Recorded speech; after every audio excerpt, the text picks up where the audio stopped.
Snyder. I'm the Manager of Training and Education at Training for You.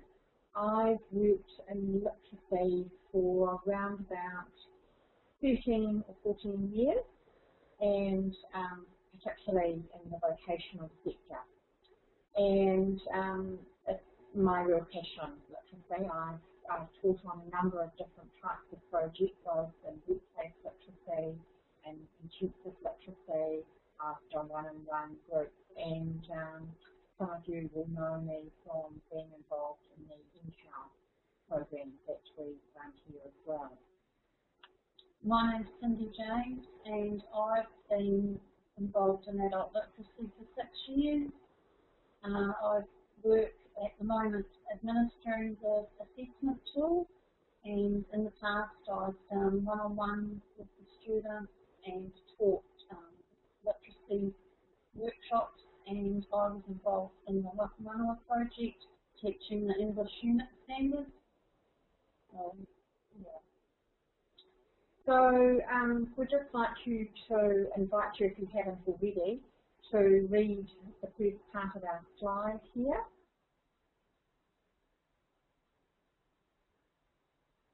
This was written by one of our students.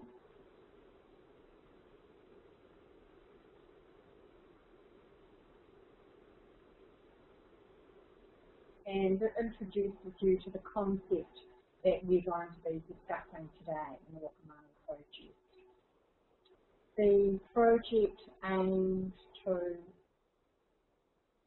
encourage students to improve their literacy and their numeracy, and particularly we worked around English unit standards, which were part of the curriculum for the Jumpstart students and for the early childhood students. So we have traditionally had difficulty with students engaging in the reading and writing process at level 2 level. They found it very difficult, and they didn't really see. Oh, sorry, I'm having trouble hearing. Okay. Sorry, you can't hear. You just have to talk a bit louder. So we decided that because youth are very attracted to the internet and it's a part of their everyday life, that maybe we could use that as a tool to get them to engage in the reading and writing process, and that was our sort of initial thought. So we developed a site that students could include their own work at any time they felt they wanted to and share it with their peers. And we did notice that students were aware when they were going onto the internet and onto websites that they were publishing their thoughts and ideas, and they did think about what they wanted to say, and they did think about the comments that they wanted to make. They were confident and they wanted to share their views. It was a place that we felt that they could showcase their talents in this particular case, because we had seen some fabulous work from students in the past, and we wanted to give them the opportunity to encourage each other. So there's one of our students. So we're very lucky that we have a set of laptops that were available for the students. That's one of the things that we really needed for this project. Our students consisted of 15 learners from 2 different programs. We had the Jumpstart, which is a youth guarantees program, and early childhood students. So the early childhood students, about half youth and half top, whereas the Jumpstart students are all under 18. So 50% of the students identified as Māori, and we had 3 male and 12 female who were actually involved in this project. So they opted to become involved in this project, and not all of our students chose to, but that was fine because there's no assessment of involved with this. It was purely used as a tool to encourage their literacy and their numeracy and their ability to share their views. 50% were youth, and by youth we mean between the ages of 15 and 18. So we had a web designer involved, myself and another tutor, and we also had a tutor that Tikana. Some of our work was around MIDI, and we encourage people to explore their whakapapa. The web designer helped set up the framework, and they designed the website for us in the beginning, and they also helped the tutors in putting the material up on the website. Interestingly enough, I think that people were very nervous at first at becoming involved, and then they realised actually how easy it was. As Cindy said, she was the literacy and English tutor, and she was involved several times a week going in there. Not a lot of hours, but she was a specialised tutor, and the youth tutor embedded some of the literacy into the course as well. But he also was involved in encouraging the students to become more involved in actually the technical side of things. Chrissy, Tikana's tutor, she worked with youth, helping them at some of the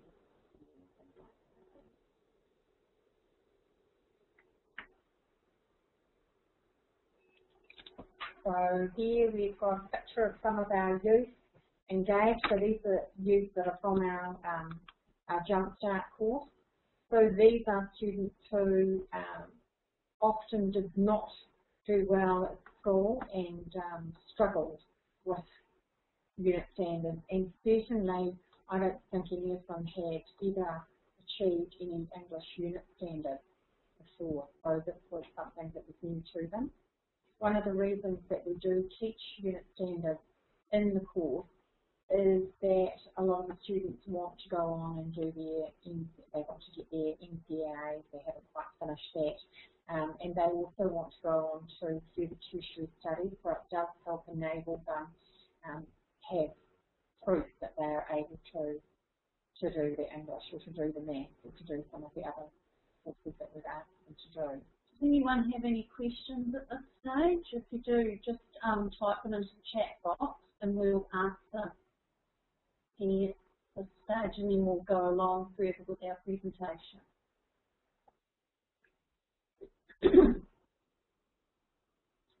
Okay, people seem to have solved their sound problem, so that's good. That's great. I'm glad you can hear us now. Oh, okay. So we'll move on if nobody's got any questions then. That's so tight, that's like, no. It takes them a little while to... No? Okay, we'll keep going. Okay, so how we did it? We used a range of text from New Zealand authors, and we were trying to acknowledge the cultural backgrounds of our students. We used all Māori and European authors, and just something that the students could relate to in their own, from their own worldview, and that worked really well. And the project was also run in conjunction with regular literacy workshops and the English unit standard lessons. So, Cindy, do you just want to share what some of the texts that you used? Okay.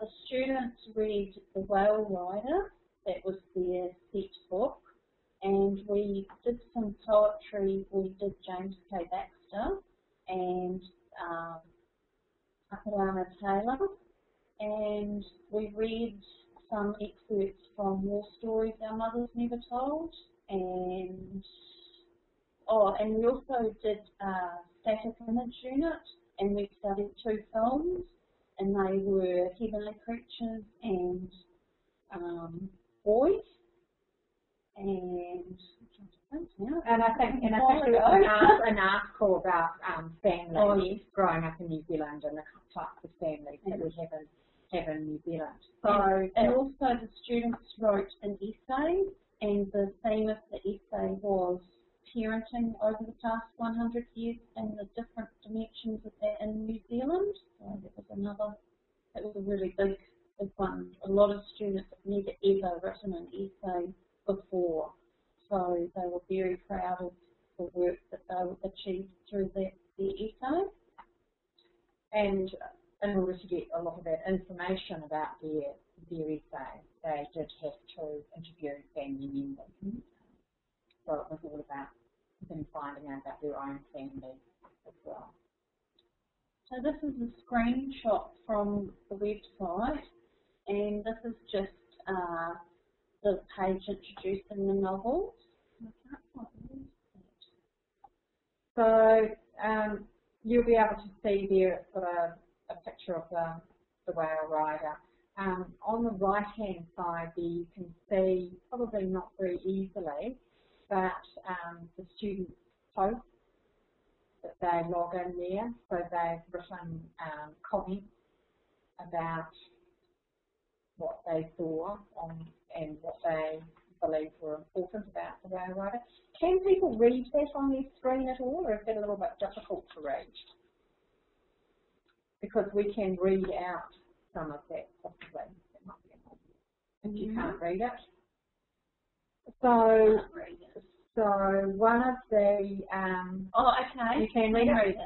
Okay. So you're all able to read that extract there from Debbie.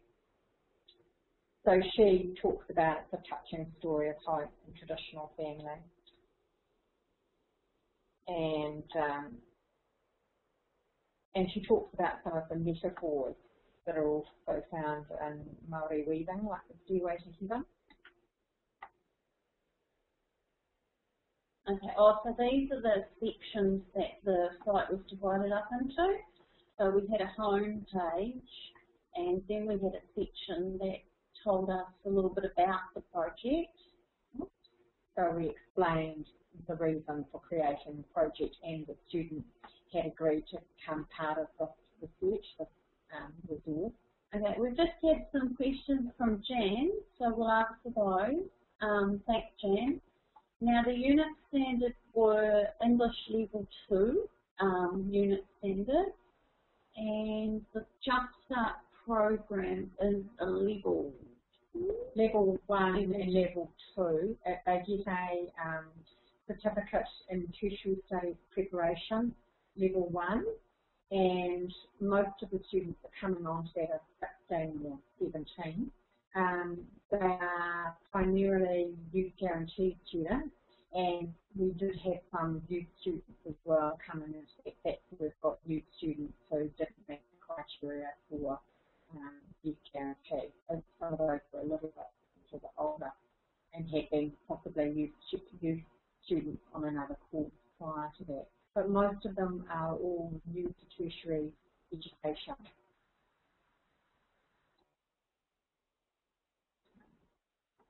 So, yeah, then we've had okay, thanks, Jan. Then there was Good question, Jan. Then there was a section on film.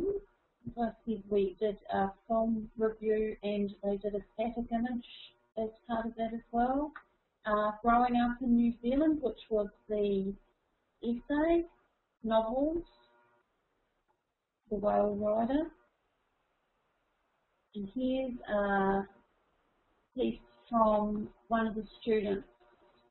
So they were able to also just write reflective pieces as well. So the student wrote about their worldview. So she writes, an essential starting point for Māori worldview is that all Māori are connected to one another, to the past, to future generations, and to the world around them through their whakapapa. genealogy. Whakapapa is central to Māori. It is what connects all living things, important to maintain a state of balance, the balance between people and God, people and the environment, men and women, spiritual, emotional, physical, and the recognising of valued importance of every person.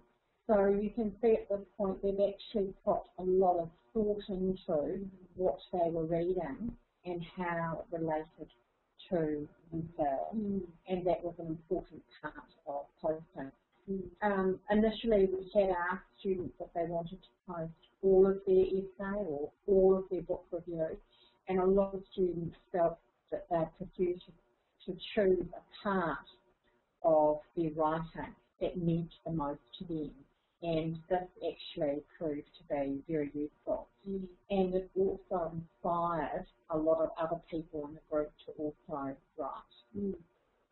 And this particular student, when she first came onto the program, she had her punctuation skills were quite limited. She's quite funny. She used to put commas after every third or fourth word, and she didn't know what a comma was used for. And towards the end of the program, her writing had improved so much that she was confident to apply to Te Taripuna to be an ECE teacher, and she started her degree this year. So it's really nice to see those sorts of outcomes for our students.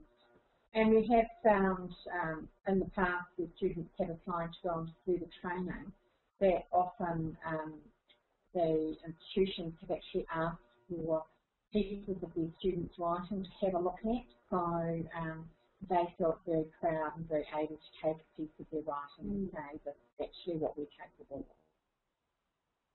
of. This is another example. Once we'd read the war stories Our Mothers Never Told, we read two excerpts, and one of them had a lady who had been joined through marriage by an arranged marriage, and one of our students went home and they were discussing this with their parents, and it turned out that her grandparents had actually been had an arranged marriage, and she never knew that. So it was opening up a lot of the cultural and the stories, the stories of people, and that she shared it with the group, and she was so excited to discover that. And this is her writing, her reflection on that. So it did encourage students to start finding out about themselves and their own family history, and then come back and share with people. And they really wanted to write that down as well, so that there was actually a record on the website. So as I said before, we looked at poetry. We looked at James K. Baxter and Whakamanawa Taylor, and James K. Baxter actually wrote a poem about Virginia Lake, which is here in Wanganui, and our students went on a trip to Virginia Lake after having read the poem, and then they came back and they wrote some of their own poems, which was really nice, linking them back to actually a real life experience. And then we had speeches. That was another part of the unit that the students did, and we got some very interesting speeches, didn't we? Yeah. And the first couple of slides, obviously, that is one of the students' speeches, and she was very proud to be able to write that speech. She'd never written a speech before, and we had a parent and friends afternoon event here with the Jumpstart students, and they invited parents and friends, and she wanted to get up and recite that speech, and that was the first time that she had done that. Now, interestingly enough, she gained a lot of confidence from that about who she was and what she wanted to do, and after that really began to believe that she could do some of those things that she wrote in her speech. She went on to win an award here at Training for You as one of the students with the most potential.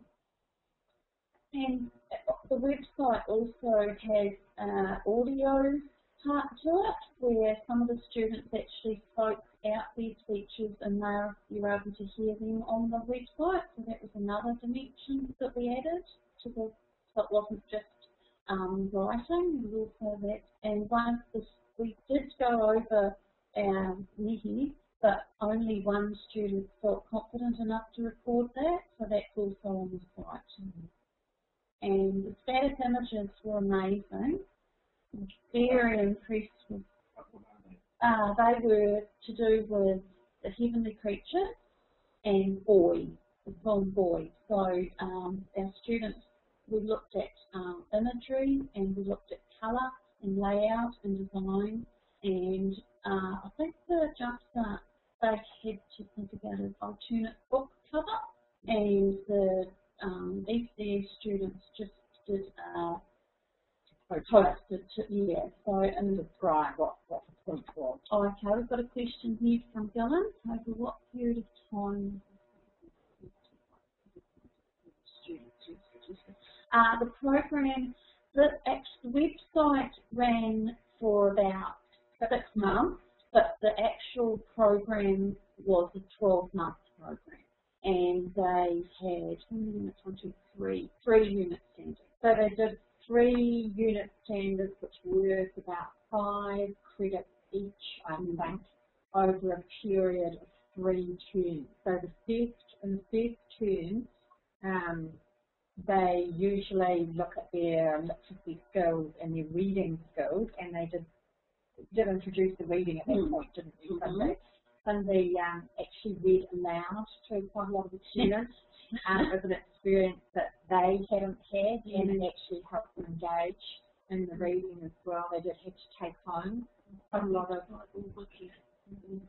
Okay, we've got Jason here, who is our technical person, and he's going to answer that question. Yeah, hi there. The website itself was a WordPress website, which is a blogging website that students are able to log in with their name and their credentials and actually upload images and type into a WYSIWYG, what you see is what you get editor, much like you are with your chat box now, and then they would hit upload. Once everything was uploaded, we would have an administrator on the program that would approve the content before it was allowed to be posted, just to make sure that nothing was untoward, said about any other person's work or anything like that. But once again, the name of the system that we used was WordPress, and it's a freely available online blog management system that anyone can upload. And if you've got someone with some IT nous and you have a hosting plan, you can generally upload WordPress for yourself and look around it and choose a theme, and it's fairly easy to drive. So I would encourage you to definitely give it a go if you can. Yeah. Well, we've also used the Moodle platform as well as the WordPress platform. The Moodle platform has more ability to actually assess students and things like that, but the aim of the Whakamanawa was to more get the content out there and online. So yeah, I do think it was a really good platform for us to use, and Cindy, that's just been sitting here with me, was a little bit unsure and not that confident, but after she started using it, Cindy, she was really happy with it, and it was a good platform to use, yeah. And all the students found it quite easy to use, so it's no different to them going on Facebook, really. Yes, definitely. In the editor, you can link to other websites and videos, and like Cindy said before, the site has the capability to be able to embed sound and things like that, so it is very straightforward. Another interesting point is that the students some of them were a little bit scared that their work is out there online for everybody to see.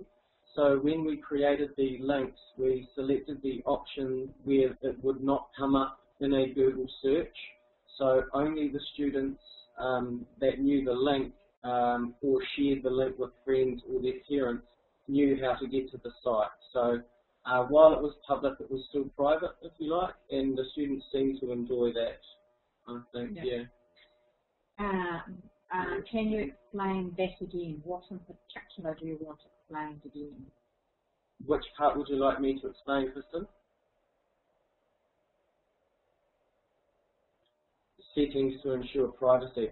Right, so when we were setting up the website in WordPress, WordPress has a function, and just a tick box that says enable site to be searched by search engines, e.g. Google, Yahoo, and we just turned that setting off. So you needed to have the link to actually view the site. It doesn't come up when you just look for it. Yeah, is that okay? Okay, cool. Great. So if I've got no more questions, I might hand you back to Cindy, if that's all right. Thanks for listening. Yeah, thanks, Jason. Thanks for giving us the technical background. Always good to have technical people here. Okay. I'll just get back to the question that Gillen put up a few questions back about the level of the content and the students. At the very beginning of the program, the students they needed a lot of upskilling, but we worked very closely. We had one-on-one. We also had regular literacy workshops every week, and we gave regular feedback, and we upskilled the students so that at the end of the program they were capable of working at that level. Most of them were roughly 2-3 on the progression to start with, and they were pretty much 4-5 towards the end. So that was, and we mapped all our work to the progressions as we went along. We did start with a reading unit, which was sort of slightly less difficult as opposed to the writing unit. So we sort of gradually worked our way up. Yes, they did volunteer, yes. So we had more students in those two groups, but some chose not to be part of the project. And because the project wasn't linked to assessment, they didn't have to, and some of them did actually hand in work and then later decide that they would upload material. So it was slow to start with, getting student confidence, but it grew as we went on. Surprisingly, the younger students took to this project a lot more quickly than the older ones. The younger ones saw it as another version of Facebook, so they were very keen to. And they actually encouraged the older ones to then get involved, and they said, hey, no, I'll show you how to do that. You'll be okay, no, you should put that up. And they really encouraged the older students. So, and the older students encouraged the younger students in their reading and writing ability. So we really did see that principle of ako there. Oh, why did we have fewer males? That is because we actually have fewer males on those two courses. I don't think we had any young males at all on our early childhood or last year. That tends to encourage young women usually come and join that course.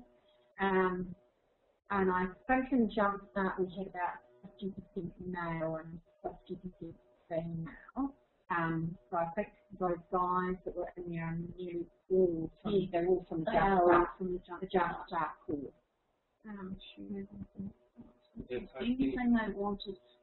Yes, as Jason said before, we had a system where we had to sort of edit what they were going to post before it went up, but they could post anything. We tried to keep it related to the units that they were doing, but yeah, and we did have like feedback. They gave each other encouragement and feedback. So that was a really positive aspect of it as well. The last thing that we put was the reflections page. So at the end of the program, we always get our students, or at the end of every term actually, we have our students do a reflection on their learning, and some of our students posted their thoughts on the project. So we'll just move on and show you. Did teachers post readings and work on the website and give feedback? No, teachers didn't post the work, it was the students. Feedback was mostly in person. There wasn't any feedback over the site, but I think there were a couple of comments. I think Chris made a couple of comments about it. But no, that's something that we could have maybe done. If, in the future we might look into that, but that part of the project we didn't. We've had some difficulties about posting our actual readings. We were actually going to post our readings on the website, but we had some copyright issues, so we couldn't do that, and we did look for some links to where you could find those texts, but we found in the end it was better to buy the text and for people just to share their work and their reflections. You will find in each section that talks about the videos or the novels, that there is an explanation from the tutors about what that novel is about or what the point of the exercise that they were supposed to do. Just to answer your question, Jan, yes, the students did give each other feedback on the site, and when they first agreed to be part of the project, we showed them how to give some feedback and how to post their pieces of writing. So the guidance was around about possibly the language and what was appropriate to actually be posted on a site like this as opposed to something perhaps like Facebook. And there were a couple of postings that weren't quite appropriate that we decided that we wouldn't put on. And we did explain to the students why they weren't appropriate in this forum, which is an educational forum, because it has a slightly different purpose and audience to perhaps some of the other blogs that they had posted on before. You'll see that here you've got a poem by one of the students here. This is one of our students who was on a Jump Start program, and he had a lot of difficulty writing in a lot of his assignments and assessments. But interestingly, when it came to poetry, you can read it. I think it's a fantastic job that he did, really. It's brilliant. And it also gave the other students another view of this student, because he was a very private student that didn't really show himself very much. He sort of kept to himself, and this was really made the students see him from a different angle. He got a lot of positive feedback from him, and he's a student who hadn't actually fitted in at school very well. He had some problems relating socially to other students, and yet when he started posting his work, they all went, "Oh, wow, that's fantastic." So, we've got a question here from Gillen. The majority of the work took place in the class, and then the students posted it on the site. But once they started posting, it sort of upped their effort, and they really wanted to do more writing. So, yeah. And they can post from any computer. Oh, yes, yeah. We do have a set of laptops here, but they could have posted from any computer that they had access to. So they didn't need to necessarily be here in the class to do it. The writing, most of the writing that you see, however, was done in the classroom, because most of the writing is part of what they did for the assessment. So we do know that this is the students' writing that they were posting, because they did it under that assessment criteria. Okay, so this is one of the static images that one of the students did, and I think it's amazing. It's from the movie Heavenly Creatures, and there's nothing heavenly about them, about these creatures. They start raving mad, and that was a quote from the movie, so Start Raving Mad, and she used the colours the red represented blood and the black represented their souls and the deeds that they did, and montage of all the pictures in the middle. Very, very good. So she was very proud of this, and she wanted it to be put up on the site. And we did find that getting students to engage in artwork helps them engage in their reading and writing tasks as well, because a lot of the students were very creative students, and they hadn't seen that there could be this relationship between reading and writing and art and creating. And also, a lot of the students created their static images on the computer, so that was sort of another link to technology. And again, we found the students worked together and helped each other do that. Now, interestingly, some of our older students it had never really been on a computer before. In fact, they had to create email addresses in order to upload their information. And so this is the very first time that some of them had used email and created email addresses and got used to coming on the internet, some of the older ones. And it was the young students who actually helped them. So this gave the young Māori students, in particular helping some of the older Māori students, a real sense of Māori. Interesting. Okay, oh, there's another couple of our students. So the thing that really stands out for me is that students, just in the past, students have seen writing as a very insular process just for themselves, or the tutor who's going to mark their work, but they actually started to realise that writing is for a wider audience, and that when you write, you need to choose your words and think about who you're writing for and what you want to, the message you want to get across. So that was something that really came through. I'm sure that this project had a big bearing on that, yeah. And particularly, they began to see the other students and the other classes. They began to see their parents or their friends whom they were going to share this information with as their audience. So they weren't, in the end, they saw that they weren't just writing so that they could pass an assessment, that this was actually a real life experience. And I think that that was the, one of the most positive effects from that, because it really increased that self-efficacy. Okay. So, yeah, this is what we were saying before about the progressions and how we've mapped the students to the progressions at the beginning of the project and again at the end. And here you see purpose and audience and planning and composing were the two progressions that improved the most.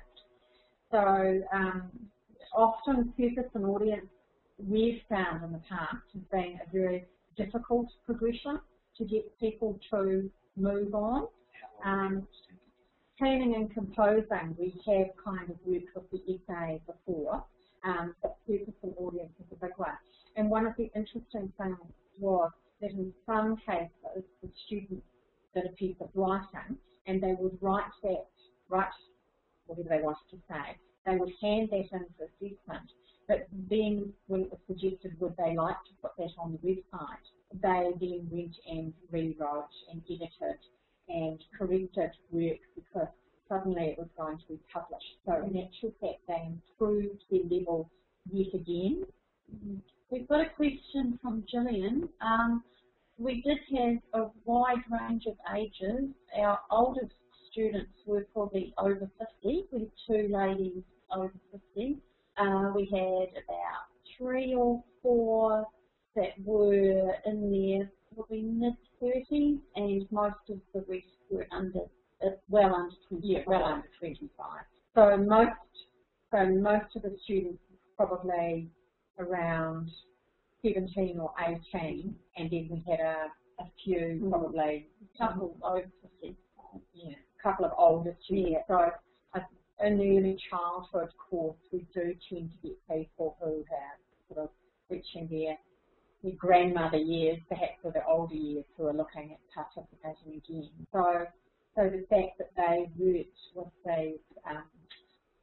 these students who are 17 or 18, I think that's fantastic. And there was a lot of sharing of personal stories because like the project was about our worldview as well. So there were a lot of people actually saw people differently. They learned more about. Okay, so we've got a question from Jan. Yes, that was the common thread. Yeah, so the common thread was really growing up in New Zealand, and they talked about growing up in New Zealand. So in the essays they talked about growing up in New Zealand. Of course, the Rail Rider is about growing up in New Zealand, and the poems that we studied and the other texts like all talked about growing up in New Zealand. So it was an opportunity for students to stand back and look at New Zealand culture and what it is like to grow up in New Zealand. And as Cindy said, that gave them that opportunity to think about what it was like for them growing up in New Zealand and then sharing with other people what their experiences were, looking at some comparison. And also some of the students discussed that what they would like to see in the future for children growing up in New Zealand. So some people talked about the things that they would like to see happen for children who are growing up in New Zealand now. So they did start to think about changes in culture for children. They did think about, if they had children, how they would like life to be different for those children and what opportunities there would like to be available for those children. Okay. Oh, so I've got a question from Gillian. Yes, I suppose it depends on the volunteers, but it worked very well having the mix of ages. That was it was really nice to see those younger ones supporting the older ones and the older ones supporting the younger ones with their knowledge. It became a real community, and I think that also reflected real life, because in real life we associate with people that are older than us and people that are younger than us. And interestingly, in some of our courses, we've found that for a lot of younger people, that they haven't necessarily had very good relationships with older people. People in their family have perhaps not been as supportive in particular ways that they needed to. So for them to find support from an older person and then be able to share some stories, and those people to be able to share the stories back, that we created a real sense of community, and it is something that we do like to do at Training for You. We're not a particularly, we haven't got a particularly large campus, so we do tend to have that relationship between courses. Okay, so this slide just says how the students gained confidence and showed pride in their work. So we sort of mentioned how they sometimes found mistakes in their work and they wanted to correct those before it was put up on the site. And yeah, just reflecting on the achievements of others, seeing other people, hearing other people's stories, and that sense of community again. So here's a reflection from one of our students.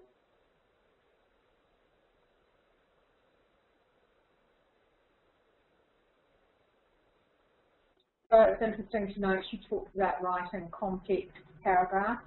So part of the teaching was to actually look at some of the specific skills that people needed to learn. So I think we've probably all had learners who thought that a paragraph was one sentence and needed to learn how to break that up and then create complex sentences and shorter sentences and create a paragraph. So there was some functional teaching in there as well. But because, again, it was linked to the audience, people who became much more keen, I guess, to look at their writing style.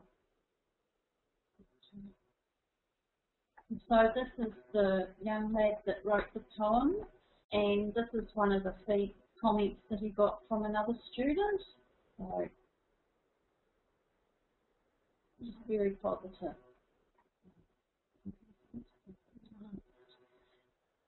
So we've given you there our website for the website. So you can go on there and you can have a look and scroll through that and enjoy some of the other pieces that are in there, because obviously we haven't been able to show you very many here today. And I've also given you mine from the website there, so if you want to ask any other questions, we're quite happy to do that. Before we complete, we've got another few minutes or so, so would you like us to answer any other questions for you?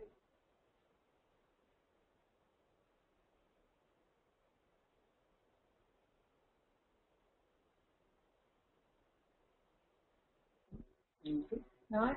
Oh. Once we've hosted correctly, the student wants to be submitted. Yes, it could. Yeah. So the students could. So again, they put it up on the website, and that wasn't their assessment. So they could change things up on the website. Obviously, we've got assessment processes where they could also write a piece and then resub it as well. So that was slightly separate to them putting it up on the website. And I think that gave them confidence in that the website wasn't an assessment place and it wasn't final, so that they felt that they had quite a lot of control over. The website was really like a showcase. It was a place, they chose what they considered to be their best work and put it up with the other students to share. But yeah, it wasn't really an assessment tool. So one of the things that's interesting is that it took us some time to design the website from after we applied for the funding to put this together. And we did run a small pilot prior to this one, and we did find that students were quite reticent to putting up work. So we did have to work with how we were going, our approach and how we were going to do this. I think that this year we're going to reintroduce the website a little bit earlier, so shortly the students who are working on these unit standards and again will have an opportunity to engage, and I think at this point we'll probably get more buy-in earlier just because we've actually gone through this process. We do think that there are quite a few other opportunities to use this in other ways. So obviously we had a particular set of units that we thought it was very useful for, but you could use it in other ways as well. So you could make it more of a blog, and they could put up other work that we've done. So I think it's got quite generic application.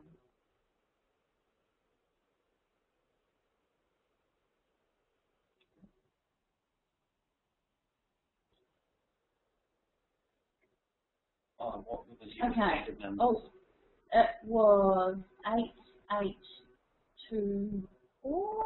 25, 8825, 12905, and what's the static image? And a static image. Static image, I can't remember the number. 8825 and 122. And I can't remember. But it was static image from, I think it was 3 credits at level 2, was it? Today. Level 2. So they were all level 2. But in actual fact, you could have used another one. But they did have to read 9 texts, I think, in all. It's a general reading unit standard. where they had to read 9 different texts from a number of different authors. And we chose the text. And the writing one, they had to write A novel review, a film review, an essay, an editorial, and a speech. and a speech. And the editorial they did Borrowtown, Yeah. the editorial. I don't think there's any No. nobody's on the website. Because that was one of the earlier ones, so they sort of didn't, it was more once their work has progressed to being really good standard, that's when they wanted to put it onto the site. Thanks, Jan. See you later.